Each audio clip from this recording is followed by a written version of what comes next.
بسم الله الرحمن الرحيم. وإذ قال لقمان لابنه وهو يعظه يا بني لا تشرك بالله إن الشرك لظلم عظيم.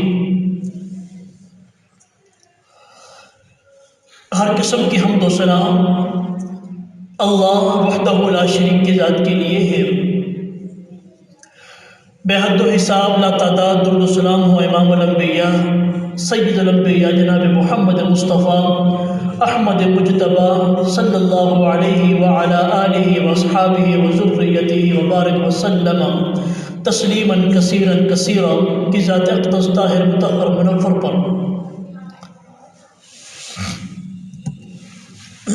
اللہ کی تعریف اور نبی کائنات علیہ الصلوۃ والتسلیم کی ذات اقدس پر درود السلام کے بعد قرآن عظیم کی سورہ لقمان کی ایک آیت مبارکہ میں نے تلاوت کی ہے.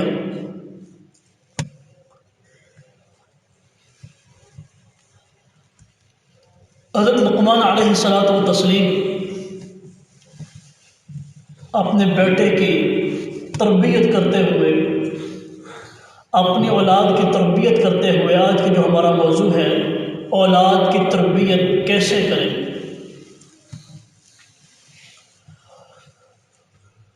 شریعت اسلامیہ نے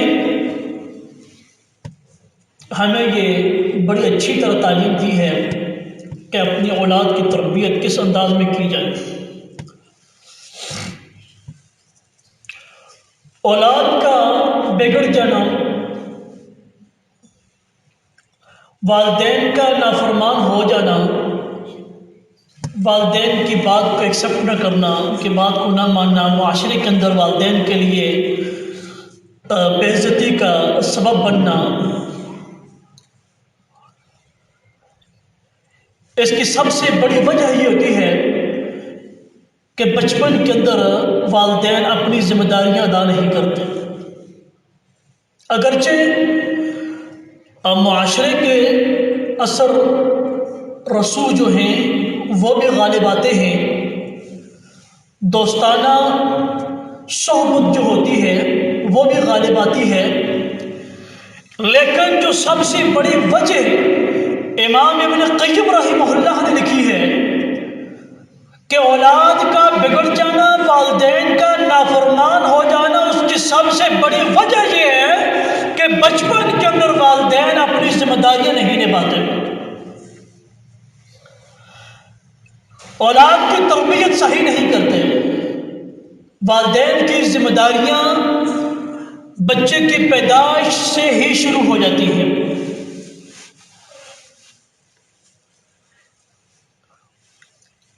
رسول اللہ صلی اللہ علیہ وسلم نے جو ہمیں تعلیم دی ہے بچوں کی تعلیم اور تربیت کے حوالہ سے، چند گزارشات میں بالکل ہی بچے کی پیدائش کے حوالے سے کروں گا، اور پھر آگے اس کی جو طے بتہ زندگی جو گزر رہی ہے اس کے متعلق میں گفتگو کروں گا. بچہ جب پیدا ہوتا ہے تو اس کے کان میں اذان دی جاتی ہے، یہ آپ سب کو پتہ ہے. ابو رافع کہتے ہیں جب فاطمہ الزہرا رضی اللہ تعالی عنہا کے ہاں حسین ابن علی کی ولادت ہوئی تو نبی مکرم صلی اللہ علیہ وسلم نے ان کے کان میں جا کر اذان دی. اقامت کا ذکر نہیں ہے، اقامت کا ذکر کہیں پہ، یہ ہمارے معاشرے کی باتیں ہیں. اب اذان دینے کا مین مقصد کیا ہے، اس کی حکمت کیا ہے، اس کی وجہ کیا ہے کہ بچہ دنیا کے اندر جیسے ہی آیا ہے سب سے پہلے اس کے کانوں کے اندر توحید کی آواز جائے، اللہ کی کبریائی کی آواز جائے، اس کے جسم کے اندر رگ رگ کے اندر اللہ کی توحید کی آواز پہنچے. ورنہ شیطان داؤ لگا کر بیٹھا ہوتا ہے کہ کس وقت وہ بچے کے اوپر حملہ آور ہو. اور ائمہ محدثین نے لکھا ہے کہ چھوٹا بچہ جب وہ چیختا ہے، چلاتا ہے، وہ شیطان اس کو ٹھوکے مار رہا ہوتا ہے، چٹکیاں کاٹ رہا ہوتا شیطان اس کو۔ یہ والدین کی ذمہ داریوں میں سے پہلی ذمہ داری ہے، تربیت میں سے پہلی تربیت ہے کہ بچے کے کان کے اندر توحید کی آواز جائے۔ پھر بچے اور بچی کا عقیقہ کیا جائے 7ویں دن، اگر گنجائش نہیں 14ویں دن، 21ویں دن، نہیں گنجائش زندگی کے کسی بھی حصے میں جا کر سکتے ہیں، لیکن سنت 7ویں دن۔ ہمارے ہاں معاشرے میں کیا ہے، جو سنت ہے، جس چیز کو کرنا ہے، نبی علیہ الصلوۃ والسلام نے فرمایا کہ کل غلام ترہن بعقیقتہ، ہر پیدا ہونے والا بچہ اپنے عقیقے کے عوض میں گروی ہوتا ہے۔ جس طرح کسی کے پاس کوئی گروی چیز رکھی ہوتی ہے نا، جب تک آپ اس کو ڈیمانڈ پوری نہیں کرتے اپنی چیز لے نہیں سکتے، اسی طرح ہر بچہ گروی ہوتا ہے، جب تک آپ عقیقہ نہیں کرتے بچہ آزاد نہیں ہوتا۔ ہم وہ نہیں کرتے، اور خوشیوں میں کیا جی عقیقے کی گنجائش نہیں ہے جی، نہیں کر سکتے، اور بچے کی پیدائش کی خوشی کے اندر اور مٹھائیاں، اور آج کل تو معاشرے میں جو خرافات ہیں، ڈول ڈمکے، بچوں کی پیدائش پہ 7 دن 8 دن ڈولی بجتے رہتے ہیں کہ بچہ پیدا ہو گیا ان کے گھر، لاکھوں روپیہ فضول خرچی میں اڑا دیتے ہیں بچے کی پیدائش کی خوشی میں، جو سنت ہے عقیقہ وہ نہیں کرتے، اس کی گنجائش نہیں، اور بچہ گروی رہتا ہے، آزاد نہیں ہوتا۔ یہ والدین کی ذمہ داریاں ہیں، یہ تربیت والدین نے کرنی ہے اپنے بچوں کی۔ اور حضرات، جب بچہ اس سے آگے چلتا ہے، آگے کی منازل طے کرتا ہے، اس کا نام بھی اچھا رکھیں، اس کا نام بھی اچھا رکھیں۔ نبی علیہ الصلوۃ والسلام نے فرمایا کہ والدین انبیاء کے ناموں پر اپنے بچوں کے نام رکھیں۔ آج تو ہم ڈھونڈتے ہیں نا کوئی فلمی ایکٹر ہمیں کوئی اچھا سا نام مل جائے، جی کسی کرکٹر کے نام پر رکھ دیں، کسی مشہور اداکار کے نام پر، ٹی وی ڈراموں کے نام ڈھونڈ ڈھونڈ کر ہم نے رکھے ہوتے ہیں کہ بچی پیدا ہوگی تو یہ نام رکھیں گے، بچہ پیدا ہوگا یہ نام رکھیں گے۔ نہیں، نبی کریم صلی اللہ علیہ وسلم نے فرمایا کہ بچوں کے نام انبیاء کے ناموں کے اوپر رکھو، اچھے نام رکھو، اسلامی نام رکھو، عبد الرحمن اور عبداللہ نام رکھو، یہ پسندیدہ نام ہے، حارث نام رکھو، حمام نام رکھو۔ اللہ کے نبی فرماتے ہیں حرب نام نہ رکھو، مرہ نام نہ رکھو، ان کے اندر سختیاں پائی جاتی ہیں، لڑائی جھگڑے والے معنی پائے جاتے ہیں، بچوں کے نام اس طرح نہ رکھو کرو، اچھے نام رکھو، اصلاح والے نام رکھو، محبت والے نام رکھو، نرمی والے نام رکھو۔ یہ والدین کی ذمہ داری ہے۔ اور پھر نبی کریم صلی اللہ علیہ وسلم فرماتے ہیں کہ مروا اولادکم بالصلاۃ وہم ابناء 7 سنین، جب وہ 7 سال کو پہنچ جائیں تو ان کو نماز کی ترغیب دلاؤ۔ بچے 7 سال کو پہنچے، ان کو نماز کی ترغیب دلاؤ۔ یہ والدین کی ذمہ داری ہے، والدین کی تربیت ہے۔ 7 سال سے لے کر 10 سال تک ان کو نماز کی ترغیب دلاؤ، ان کو بتلاؤ، نماز کے فضائل بتلاؤ، نماز کے احکامات بتلاؤ، نماز کا طریقہ سکھلاؤ، ان کو ترغیب دلاؤ، مسجد میں لے کر جاؤ، گھر میں نماز پڑھنے کی ترغیب دو۔ لیکن جب 7 سال سے 10 سال کے ہو جائیں وَضْرِبُوهُمْ، پھر اگر وہ نماز نہ پڑھے تو ان کو ڈانٹ ٹپٹ کر نماز پڑھاؤ، ان کی سرزنش کرو۔ اگر اس کے لیے مارنا پڑے تو ان کو والدین مار بھی سکتے ہیں، اور ان کے بستر الگ کرو۔ 10 سال کے جب بچے ہو جائیں، بہن بھائی ہوں یا دونوں بھائی ہوں، دونوں بہنیں ہوں، ان کے بستر الگ کر دو۔ یہ والدین کی ذمہ داری ہے، تربیت کا حصہ ہے۔ ہمارے ہاں تو پتہ ہی نہیں ہے، بیٹا پتائی کے گھر سویا ہوا ہے، بیٹی چاچے کے گھر سوئی ہوئی ہے، مامے کے گھر سوئی ہے، پتہ ہی نہیں کدھر سوئے ہو، کیا ہو رہا ہے، کیسے سوئی ہوئے ہیں، بھائی کزن آپس میں، تو کزن ہے، ایک ہی کمبل میں پڑی ہو ساری جناب۔ یہ تربیت نہیں ہے اسلام کی۔ اسلام اس چیز کی اجازت نہیں دیتا کہ 2 بالغ نوجوان بہن بھائی آپس میں سکے، 2 سکے بھائی یا 2 سکی بہنیں، وہ ایک بستر میں نہیں سو سکتی۔ یہ بنیاد ہے معاشرے کی، یہ تربیت کی بنیاد ہے۔ اللہ کے رسول صلی اللہ علیہ وسلم نے یہ حکم دیا ہے 7 سال کا بچہ ہو جائے اس کو نماز کی ترغیب دلاؤ، طریقہ سکھلاؤ، اس کو بتلاؤ۔ 10 سال کا ہو جائے اس کو مار کے نماز پڑھاؤ اور ان کے بستر آپس میں جدا کر دو۔ یہ بنیادی چیز ہے۔ کلکم راع وکلکم مسئول عن رعیتہ، ہر بندہ مسئول ہے اپنے گھر کا، اپنی اولاد کا، اپنی اہلیہ کا۔ کل قیامت کے دن اس سے سوال کیا جائے گا، پوچھا جائے گا اولاد کے بارے میں، بیوی کے بارے میں۔ یا ایھا الذین آمنوا قوا انفسکم واہلیکم نارا، اے لوگوں اپنے آپ کو، اپنی اولاد کو، اپنے اہل و عیال کو جہنم کی آگ سے بچاؤ۔ وقودها الناس والحجارہ، جس جہنم کا ایندھن لوگ اور پتھر ہیں۔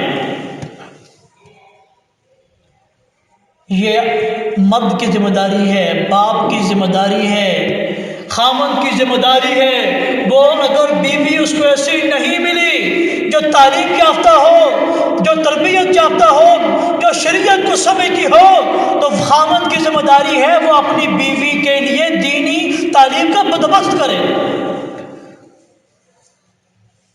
یہ خامند کی ذمہ داری ہے کہ اپنی بیوی کو دین سکھائے، اپنی بچوں کو دین سکھائے، دینی تعلیم سکھائے، تربیت دے ان کو، اپنے بچوں کو دینی تربیت دے۔ یہ والدین کی ذمہ داری ہے۔ کیوں؟ کل قیامت کے دن والدین سے سوال ہوگا، وہ مسئول ہے اپنے گھر کے۔ عورت بھی مسئولہ ہے اپنی اولاد کی اور اپنے خامند کے گھر کی۔ کل عورت سے بھی پوچھا جائے گا اگر اپنے خامند کی اشیاء میں وہ خیانت کرے گی، اس سے بھی پوچھ گچھ ہوگی۔ تو حضرات گرامی قدر، ہم نے اپنے معاشرے کو دیکھنا ہے کہ ہمارا معاشرہ کس طرف جا رہا ہے۔ میں یہ بات کرتا لقمان علیہ السلام اپنے بیٹے کی تربیت کرتے ہوئے سب سے پہلے کیا کہہ رہے ہیں؟ یا بنیا، سب سے پہلی بات کہی کہ لا تشرک باللہ۔ جب بچہ پیدا ہوا کان میں کیا ہے؟ اللہ اکبر، اللہ اکبر، لا الہ الا اللہ، آخر میں جا کر کہ اللہ کے سوا بیٹا کوئی بھی الہ معبود نہیں ہے۔ اور جب بچہ سن شعور کو پہنچا، بلوغت کو پہنچا، تو پھر سب سے پہلی تربیت کیا ہے کہ بیٹا لا تشرک باللہ، زندگی کے اندر اللہ کے ساتھ کسی کو شریک نہ ٹھہرانا۔ کیوں؟ ان الشرک لظلم عظیم، شرک بہت بڑا ظلم ہے۔ کائنات کے سارے ظلموں میں سے سب سے بڑا ظلم اللہ کے ساتھ کسی کو شریک ٹھہرانا ہے۔ یہ اپنی اولاد کو، انسان کو وصیت کرنی چاہیے، لیکن بندہ آپ بھی مشرک ہو تو وہ اپنی اولاد کو کیا وصیت کرے گا؟ پھر اپنا عقیدہ درست نہ ہو، آپ بھی خرافات کے اندر پورے کا پورا گھر، پورے کی پوری فیملی ہی خرافات اور بدعات کا منبع ہو، تو پھر وہ اولاد کی تربیت جو ہے وہ کیسے کریں گے؟ لقمان علیہ السلام نے دوسری وصیت کیا کی؟ یا بنی انہا ان تق مثقال حبۃ من خردل فتکن فی صخرۃ او فی السماوات او فی الارض یأتی بها اللہ ان اللہ لطیف خبیر۔ اے میرے بیٹے، ایک بات کی اور وصیت کرتا ہوں۔ اب بچی وہ کیا ہے؟ وہ کیا ہے؟ فرمایا اللہ سے ڈرتے رہنا، اللہ سے ڈرتے رہنا۔ کیوں؟ تم اس رب کے سامنے کل پیش ہوگے۔ اگر تم دنیا کے اندر رہ کر اپنی زندگی کے اندر چھوٹے سے چھوٹی غلطی بھی کرو گے، چھوٹے سے چھوٹا گناہ بھی کرو گے، او تکن فی صخرۃ، یا تم چٹانوں کے برابر برائیاں کرو، گناہ کرو، بدکاریاں کرو، آسمان کے اندر رہ کر یا زمین کے اندر رہ کر، کل قیامت کے دن یاتی بہ اللہ، وہ سارا تمہارے سامنے آ جائے گا۔ اپنی اولاد کو ڈرائیں، اپنی اولاد کو یہ بات سمجھائیں کہ بیٹا آپ جو کچھ کریں گے رب کل آپ کے سامنے لا کر کھڑا کرے گا وہ سب کچھ۔ یہ والدین کی ذمہ داری ہے، یہ ذہن سازی ہے بچوں کی جو والدین نے کرنی ہے۔ تیسری نصیحت، یا بنیا اقیم الصلاۃ، اے میرے بیٹے نماز قائم کرنا. یہ بہت بڑی ذمہ داری ہے. یا بنی اقم الصلاۃ وامر بالمعروف، میرے بیٹے نیکی کا حکم دینا، لوگوں کو نیکی کے کام کرنا، نیکی کے حکم دینا. وانہا عن المنکر، لوگوں کو برائی سے روکنا. واصبر علی ما اصابک، کہ میرے بیٹے اگر دین کے کاموں میں تمہیں تکلیف آئے، مصیبت آئے تو ان کے اوپر صبر کرنا. جو بندہ اپنی اولاد کی تربیت اس طرح کرے، اولاد سن شعور کو پہنچے اور والدین اسے اس بات کا پابند کر دیں، میرے بیٹے آپ نے اللہ کے ساتھ کسی کو شریک نہیں ٹھہرانا، گناہوں کے برائیوں کے قریب نہیں جانا، ورنہ کل اللہ رب العالمین سب کچھ تمہارے سامنے لا کر کھڑا کر دیں گے. اور میرے بیٹے نماز قائم کرنا، میرے بیٹے نیکی کا حکم دینا، میرے بیٹے لوگوں کو برائی سے روکنا، میرے بیٹے دین کے کاموں میں اگر تمہیں مصیبت کا ہے، مشکلات ہیں، پریشانیاں ہیں، ان کے اوپر صبر کرنا. ایسی تربیت یافتہ اولاد کبھی زندگی میں مار نہیں کھاتی اور آخرت کے اندر مار بھی نہیں کھائے گی انشاءاللہ. لیکن شرط یہ ہے کہ بنیاد ہی ہو. بنیاد وہ نہ ہو جو آج ہمارے معاشرے کی ہے. ہمارے معاشرے کی بنیاد والدین کی دعا کر رہے ہوتے ہیں کہ اللہ کرے جلدی جلدی بڑا ہو جائے، کچھ اندر بار کڑیے نہ کوئی 4 پیسے لائے کما کے. اکثریت والدین آج کل یہ خواہش کر رہے ہیں، اور ان کی خواہش ہوتی ہے کوئی نہیں جی اور انشاءاللہ 4-5 سال کے بعد میرا بیٹا جوان ہو جائے گا، میرا جو ہے نا بابا ہاتھ بٹا لے گا، میرا ساتھ ہو جائے گا، میرا کاروبار سنبھال لے گا، کہیں اس کو باہر کے ملک میں نکال دوں گا، ہمارے حالات انشاءاللہ ٹھیک ہو جائیں گے. اور یہ معیار نہیں ہے، یہ تربیت نہیں ہے، یہ والدین کی ذمہ داری نہیں ہے. رزق روٹی کی ذمہ داری یہ رب العالمین کی ہے. یہ بچوں کی ذمہ داری نہیں کہ بڑے ہو کر والدین کے لیے روٹی کا بندوبست کریں. یہ ذمہ داری اللہ نے اٹھائی ہوئی ہے. آپ نے بچوں کو اس قابل بنائیں کہ وہ تمہارے بعد دین کا کام کر سکیں، اللہ کی توحید کا پرچار کر سکیں، اللہ کے نبی کے ناموس کا دفاع کر سکیں، صحابہ کی عظمت کا دفاع کر سکیں، قرآن کی عظمت کا دفاع کر سکیں. بچوں کی تربیت، بچوں کی تعلیم یہ ہونی چاہیے. کتنے بچے ہیں ہمارے معاشرے میں جو عصر حاضر میں اس وقت دینی تعلیم و تربیت حاصل کر رہے ہیں. آپ سکولوں میں جا کر دیکھیں، ایک سکول کے اندر ہزاروں کی تعداد میں بچے پڑھ رہے ہیں. لوگ ماہانہ فیس لاکھوں کے حساب سے دیتے ہیں، لاکھوں روپیہ خرچ کرتے ہیں والدین اپنے بیٹے کی ڈگری کے لیے، اپنا سب کچھ داؤ پر لگا دیتے ہیں بیٹے کو ڈگری ہولڈر بنانے کے لیے. اور جو بیچارہ کوئی نکما لنگڑا لولا اولاد میں سے نکل آئے، اس کو مدرسے میں دھکیل دیتے ہیں کہ چلیے اس کو دین کی طرف لگا دیتے ہیں، یہ کسی کام کاج کا نہیں ہے. لیکن اللہ کی رحمت اور اللہ کا فضل ایسا ہوتا ہے، ایک وقت آتا ہے وہ جس کے اوپر سب کچھ لگا کر جس کو ڈگری ہولڈر بنایا، جس کو ڈاکٹر بنایا، انجینئر بنایا، پائلٹ بنایا، وہ اور جو لنگڑا لولا جس کو سمجھ کر مدرسے میں داخل کروایا تھا وہ ممبر رسول پہ کھڑا ہوتا ہے، اور جو ڈاکٹر اور انجینئر پائلٹ بنتا وہ سامنے بیٹھ کر سن رہا ہوتا ہے.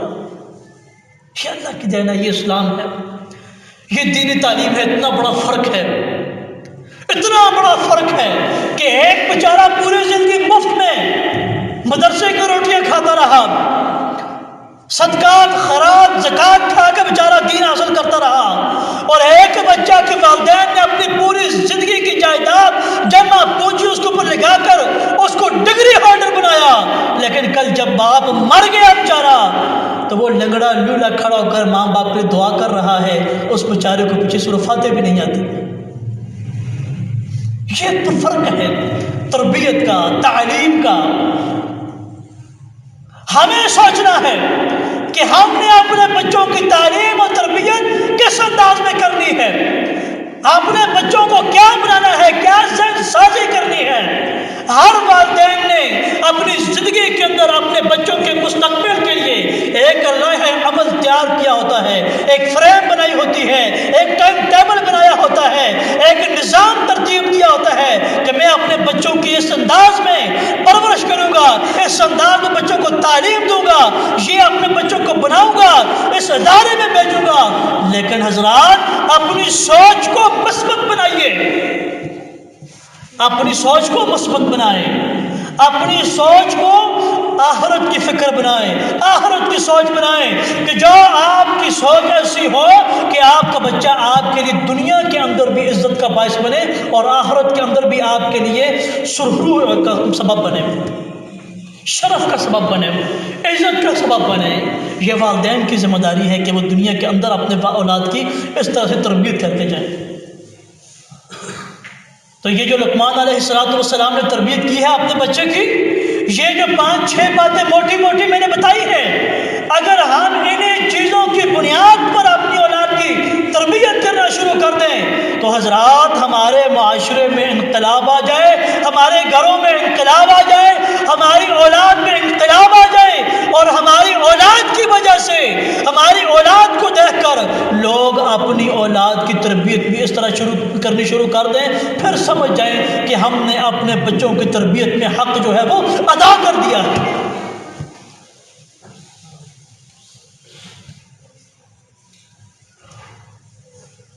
اور رسول اللہ صلی اللہ علیہ وسلم کی جو حدیث میں نے بیان کی ہے کہ بچے کو 7 سال کی عمر میں نماز کی ترغیب دو، 10 سال کی عمر میں اس کو مار کے نماز پڑھاؤ اور ان کے بستر الگ کرو۔ حضرات اس بات کو پلے باندھ لیں،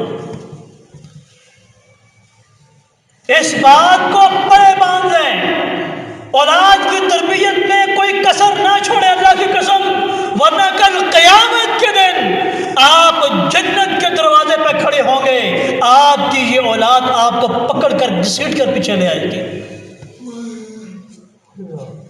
باپ جنت میں جا رہا ہے، حاجی صاحب 5 وقت کے نمازی، تہجد گزار، شلوار بھشن ٹخنوں سے اوپر، اتنی بڑی ماشاءاللہ داڑھی، سر پہ عمامہ، اولاد بے نمازی، سود کا کاروبار، حرام خوری، بےایمانی، چوری، ڈاکے۔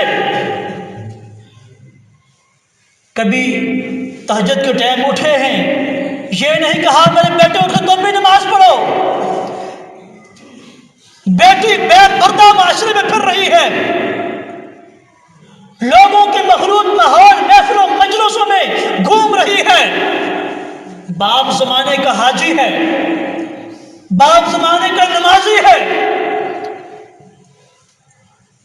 کبھی نماز کی اذان ہوئی، اپنے اولاد کو نہیں کہا بیٹا اٹھو نماز اذان ہوگی ہم مسجد میں چلتے ہیں۔ اولاد بیٹھی ہے ٹیلی ویژن کے سامنے، انٹرنیٹ کے اوپر بیٹھی ہوئی ہے، اور باپ بیچارہ اٹھا کر اپنے رومال پکڑ کے مسجد میں نماز کے لیے جا رہا ہے، بیٹی اپنے کام میں مصروف ہے، باپ نماز سجدے میں پڑا ہوا ہے۔ اللہ کی قسم ایسا باپ کل قیامت کے دن جنت کے دروازے پر کھڑا ہوگا، اور اولاد آ جائے گی کہ یا بھائی تارش یہ ہمارا باپ نمازی، حاجی، پرہیزگار، متقی، یہ خود تو نمازیں پڑھتا رہا، خود تو سنت کا پابند رہا، خود تو حرام چیزوں سے بچا رہا، ہمیں اس نے کبھی کہا ہی نہیں۔ اور آج اس اولاد کو خوش کرنے کے لیے، جس اولاد کے آرام اور سکون کے لیے کئی لوگوں کو میں نے کہا ایسا بچوں کو اٹھا کر اور کر سا بچے نے آرام دا ٹائم جڑی کاروبار کر دینے کام کاج کر دینے بیچارے شامی 8-9 بجے 9 بجے گھر آندے صبح پھر آرام دا ٹائم تان نہیں اٹھائی دا اللہ دی قسم کل جنت دے دروازے تو پکڑ کے پیچھے لے آن گے.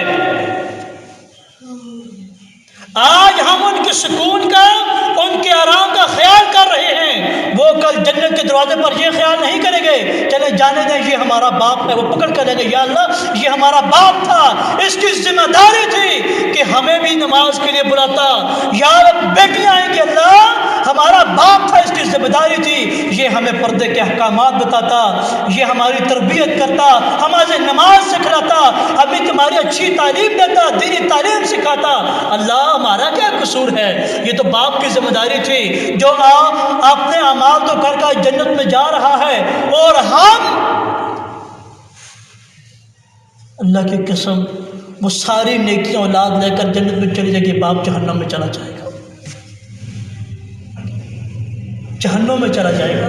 اس لیے میں کہتا ہوں کہ اولاد کے سکون آرام کو ترجیح نہ دیں. یہ دنیا ہے، یہاں وقت گزر جائے گا.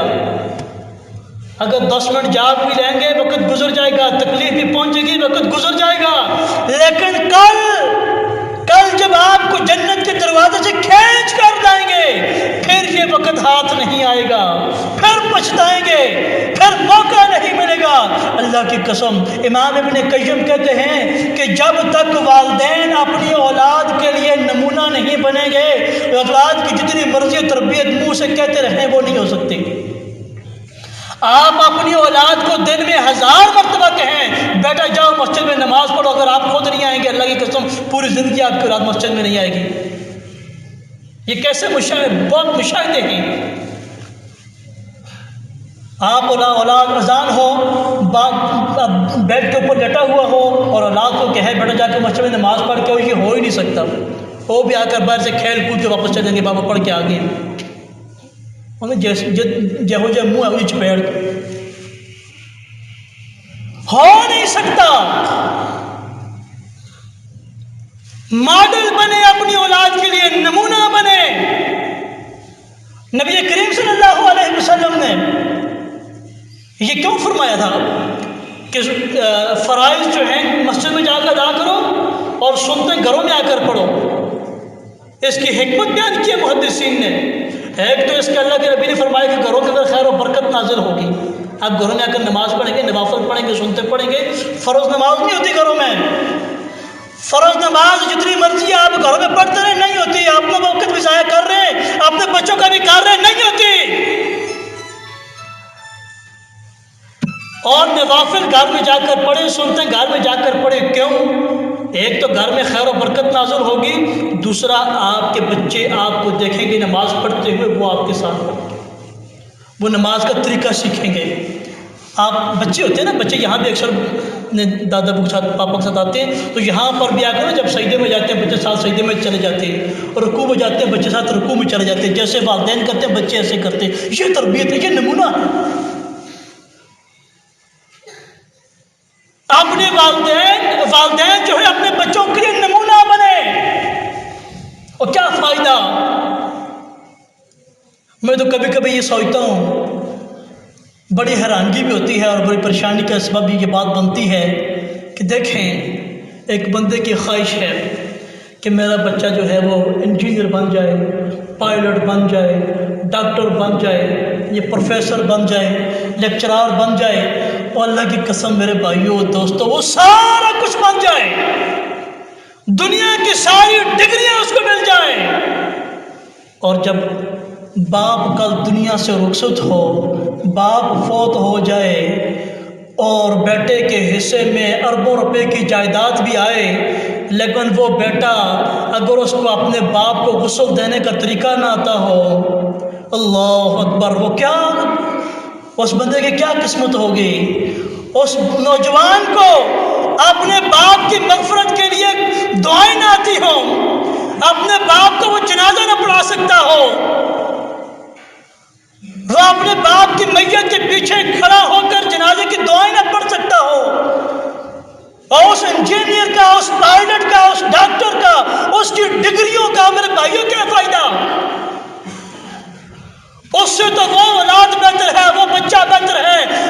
بچی بہتر ہے جو پھٹی ہوئی مسجد کی چٹائیوں پر بیٹھ کر دالیں کھا کر مسجد مدرسے کی سبزیاں کھا کر پانی والی اللہ کی قسم پڑے ہو کر ممبر و محراب کے مالک بن گئے ہیں، یہاں بیٹھ کر لوگوں کو قرآن اور حدیث بتاتے ہیں، سکھاتے ہیں، اور کل والدین فوت ہو جاتے ہیں، کھڑے ہو کر جنازہ بھی پڑھاتے ہیں، دعا بھی مانگتے ہیں، قبر پر بھی کھڑے ہوتے ہیں، اور یہ بیچارے پھر کرائے پر لوگوں کو والدین فوت ہوں اور بندہ کرائے پر لوگوں کو منگوا کر قرآن خوانیاں کروائے، کرائے پر لوگوں کو منگوا کر اپنے والدین کی دعائیں مغفرت کروائے، اور ایسی اولاد کو، ایسی اولاد اپنے پیچھے چھوڑ کر نہ جانا۔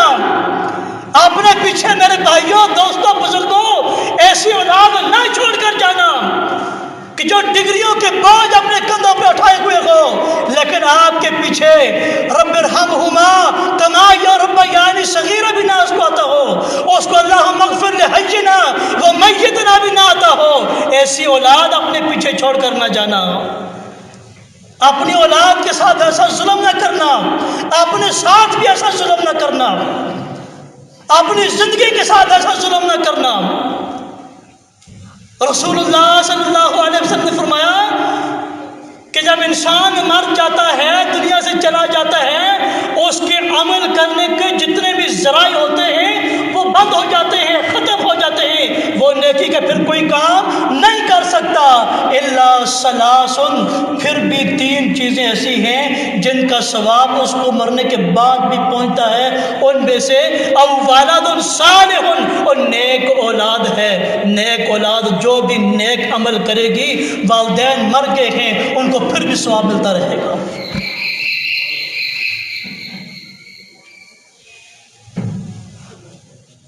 اللہ اکبر کبیرہ۔ رسول اللہ صلی اللہ علیہ وسلم آیا کہ ایک بندہ جو ہے وہ جنت کے اندر ہوتا ہے، جنت کے کسی محل میں ہوتا ہے، فرشتے اس کو اس محل سے کسی دوسرے محل میں منتقل کر دیتے ہیں، اونچے اعلیٰ محل میں منتقل کرتے ہیں۔ وہ پوچھتا ہے میں تو وہاں پر ہی ٹھیک تھا، مجھے یہاں کیوں اتنے اعلیٰ جگہ میں منتقل کر دیا گیا؟ وہ فرشتے پوچھتے ہیں، اس کی اولاد میں سے کسی کا نام لیتے ہیں، اور فلاں کو جانتے ہیں؟ وہ کہتے ہیں ہاں وہ تو میرا بیٹا تھا، وہ میری بیٹی ہے۔ فرمایا اس نے آپ کے پیچھے یہ نیک عمل کیا ہے، یہ صدقہ جاریہ کیا ہے، جس کے ثواب کی وجہ سے آپ کو جنت میں اعلیٰ مقام دے دیا گیا ہے۔ اپنی اولاد کو تیار کریں، اپنے کل کے لیے تیار کریں، اپنے کل کے لیے تیار کریں، دنیا کے اندر بھی والدین کے لیے عزت کا سبب بنے، مرنے کے بعد بھی والدین کے لیے نجات کا ذریعہ بنے، شفاعت کا ذریعہ بنے۔ واقول قولی ھذا واستغفر اللہ لی ولکم ولسائر المسلمین۔